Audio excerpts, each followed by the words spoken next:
Hello, bachcho. Let's read out the question first. If A is a matrix such that there exists a square submatrix of order R which is non-singular and every square submatrix of order R plus 1 or more is singular, then यहाँ पर देखिए हमें according to question क्या बोल रहा है कि हमारे पास लेट सपोज कि इस तरीके से एक ए मैट्रिक्स है, उसमें कुछ सब स्क्वायर मैट्रिक्स है जो कि बेसिकली क्या है, नॉन सिंगुलर है। ये कैसा है, नॉन सिंगुलर है जिसका ऑर्डर है आर के बराबर। लेकिन इसके अलावा इससे बड़े वाले जो अदर मैट्रिसेस है, राइट, जिनका ऑर्डर आर प्लस 1 है, सो वो मैट्रिसेस कैसे हैं, सिंगुलर है। ठीक है ना, वो मैट्रिसेस कैसे हैं, सिंगुलर है। सो हमें फाइंड करना है रैंक ऑफ ए को। Rank of A means to say ये जो ए मैट्रिक्स है, ठीक है ना, बड़ा वाला, सो उसका रैंक क्या होगा वो हमें फाइंड आउट करके बताना है। सो स्टार्ट करते हैं हम सोल्यूशन से, but before of its let's talk about the key concept which we are going to use here for this question.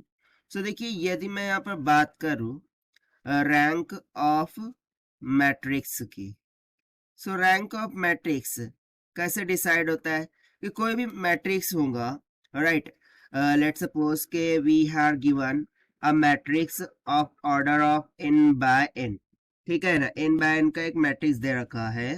सो उसमें सभी each row and each column having non zero value, यदि non zero value के columns और row होंगे, सो उसके according ये जो हमारा मैट्रिक्स होता है इसका ऑर्डर सिंपली क्या हो जाता है, n के बराबर, सॉरी ऑर्डर नहीं, रैंक क्या हो जाता है, n के बराबर। ठीक है ना, सो यहाँ से हम सिंपली बोल सकते हैं कि रैंक हम कहाँ से डिसाइड करते हैं, कितने बाय कितने का मैट्रिक्स है, उसके अकॉर्डिंग उसमें कितनी number of rose non zero है, यानी कि नॉन जीरो नहीं होना चाहिए। सो सभी को हम काउंट करते हैं और उसका रैंक डिसाइड करते हैं, like for this matrix the rank is n।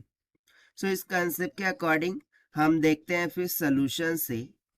तो सबसे पहले मैं यहाँ पर अज्यूम कर लेता हूँ कि मेरे पास कोई भी एक मैट्रिक्स ए है जैसा कि बोल रखा था, ठीक है ना, और ये जो मैट्रिक्स है वो कुछ order of m into n into M का है। ठीक है, अब इसके अंदर एक सब मैट्रिक्स है, ठीक है, जो कि बेसिकली स्क्वायर मैट्रिक्स है, यानी कि उसका ऑर्डर r बाय r है। ठीक है ना, सो इस मैट्रिक्स के लिए हम क्या लिख सकते हैं कि जो मैट्रिक्स ए ऑफ आर है, दिस इसका determinant is not is equals to zero है। क्यों नॉट इक्वल्स टू जीरो, क्योंकि नॉन सिंगुलर है। Non singular means to say कि उसका डिटर्मिनेंट इक्वल्स टू जीरो नहीं होगा। ठीक है, सिंगुलर का मीनिंग ये होता है कि determinant will not be equals to zero.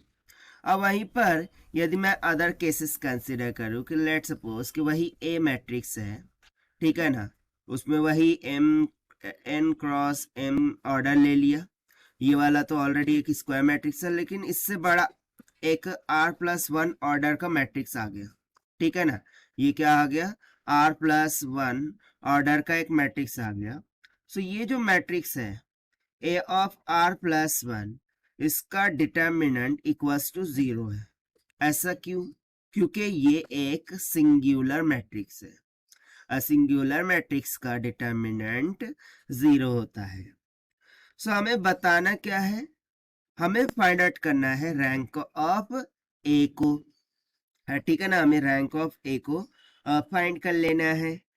सो देखिए, जैसे कि यहाँ पर मैं एक एग्जांपल लेकर समझाता हूँ कि यदि मैं कंसिडर करूँ कि मेरे पास 3x3 का एक मैट्रिक्स गिवन था, उसमें एक स्क्वायर मैट्रिक्स था 2x2 का। सो इनिशियली इसका जो रैंक था, ठीक है ना, वो कुछ 3 के इक्वल था, क्योंकि 3x3 का मैट्रिक्स था और सभी की सभी नॉन जीरो वैल्यूज थी, इसीलिए उसका रैंक 3 के इक्वल था।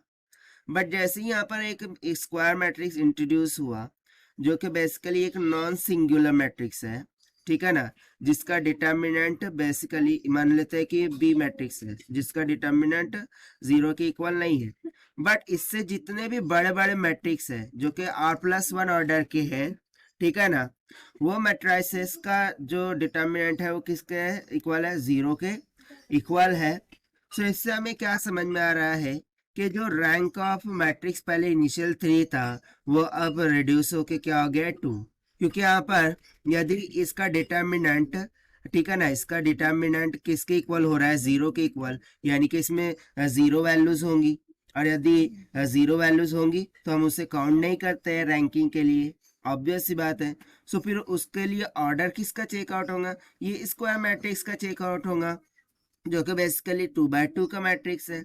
तो सिंपली इस कंसेप्ट के अकॉर्डिंग हम यहाँ पर राइट डाउन कर सकते हैं कि जो रैंक, ठीक है ना, जो रैंक ऑफ मैट्रिक्स ए है, this will simply become equals to what, that is are.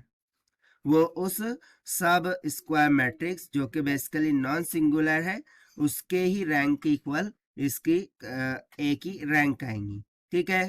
सो देखिए यही हो जाएगा हमारा आंसर फॉर दिस क्वेश्चन, जो कि हमने सॉल्व किया by using the concept of rank of matrix से।